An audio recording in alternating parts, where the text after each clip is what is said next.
ଆଜି ପଢ଼ିବା ମ୍ଲେଚ୍ଛର ବୈକୁଣ୍ଠ ପ୍ରାପ୍ତି। ଆଗକାଳରେ ଜଣେ ମହାପାପୀ ପଠାଣ ଥିଲା।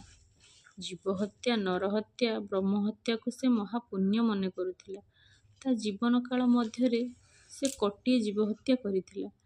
ଗୋବଧ, ପରସ୍ତ୍ରୀ ହରଣ, ଚୋରି, ଡକାୟତି ତାର ବାମ ହାତର ଖେଳ ଥିଲା। ମଦ ନ ମିଳିଲେ ସେ ଭୋଜନ କରୁନଥିଲା। ଫଳନ୍ତି ନଡ଼ିଆ, ଗୁଆ, ଆମ୍ବ ଇତ୍ୟାଦି ଗଛ ଦେଖିଲେ ମୂଳରୁ କାଟି ଦେଉଥିଲା। କୂଅରେ ମାଟି ପୂରାଇ ବୁଜି ଦେଉଥିଲା। ମନ୍ଦିର ଦେଖିଲେ ନିଆଁ ଲଗାଇ ଦେଉଥିଲା। ଶିବଲିଙ୍ଗ ଓ ବିଷ୍ଣୁ ପ୍ରତିମାକୁ ଭାଙ୍ଗି ଚୂରମାର କରିଦେଉଥିଲା। ଏପରି ଭାବରେ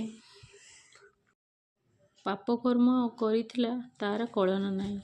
ସର୍ବଦା ଅସତ୍ ପଥରେ ଚାଲିବା ତାର ପରମ କର୍ତ୍ତବ୍ୟ ଥିଲା। ଏକଦା ବିଦେଶରେ ଥିବା ଅବସ୍ଥାରେ ତାକୁ ଭୀଷଣ ଜ୍ୱର ହେଲା। ଖାଦ୍ୟ ରୁଚିଲା ନାହିଁ। ଦିନକୁ ଦିନ ତାର ଶରୀର ଦୁର୍ବଳରୁ ଦୁର୍ବଳତର ହେବାକୁ ଲାଗିଲା। ସେ ଭୀଷଣ ପୀଡ଼ା ଅନୁଭବ କଲା। ସାଙ୍ଗରେ କେହି ନାହିଁ। ସେ ଏକାକୀ ଏକ ପଡ଼ିଆରେ ପଡ଼ି ରହିଥିଲା। ଯନ୍ତ୍ରଣାରେ ଛଟପଟ ହୋଇ ମୃତ୍ୟୁକୁ ଅପେକ୍ଷା କରିଥିଲା। ମଳଦ୍ୱାରରୁ ମଳ ବାହାରି ସ୍ଥାନଟିକୁ ଅତି ଗନ୍ଧମୟ କରିଦେଇଥିଲା। ଏହି ସମୟରେ ଏକ ଶୂକର ବା ଘୁଷୁରି ସେଠାରେ ଉପସ୍ଥିତ ହେଲା। ଦୁର୍ଗନ୍ଧର ଆକର୍ଷଣରେ ସେ ଚୋରୁ ଚୋରୁ ପଠାଣ ପାଖକୁ ଚାଲି ଆସିଲା। ପଠାଣମାନେ ଘୁଷୁରିକୁ ଖୁବ୍ ଘୃଣା କରନ୍ତି। ତାକୁ ହରାମ ବୋଲି କହନ୍ତି।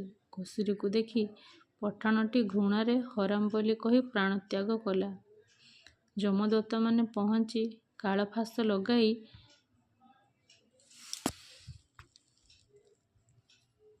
ପଠାଣଟି ଘୃଣାରେ ହରାମ ବୋଲି କହି ପ୍ରାଣତ୍ୟାଗ କଲା।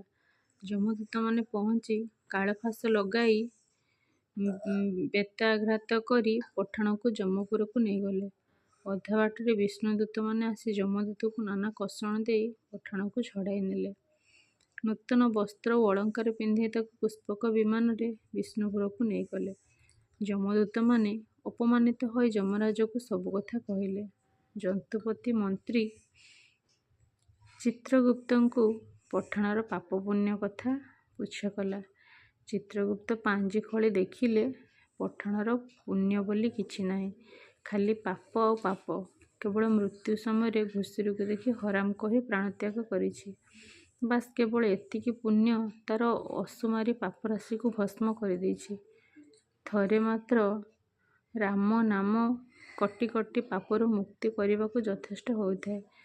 ରାମ ନାମର ପ୍ରଭାବରେ ପାପର ଲେଶ ମାତ୍ର ସତ୍ତା ରହେ ନାହିଁ।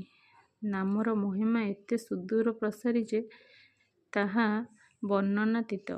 ଜୀବ ଯିବାବେଳେ ରାମ ନାମ ତୁଣ୍ଡରେ ଧରିବାର ସୌଭାଗ୍ୟ ଅର୍ଜନ କଲେ ଜୀବନ ଧନ୍ୟ ହୁଏ।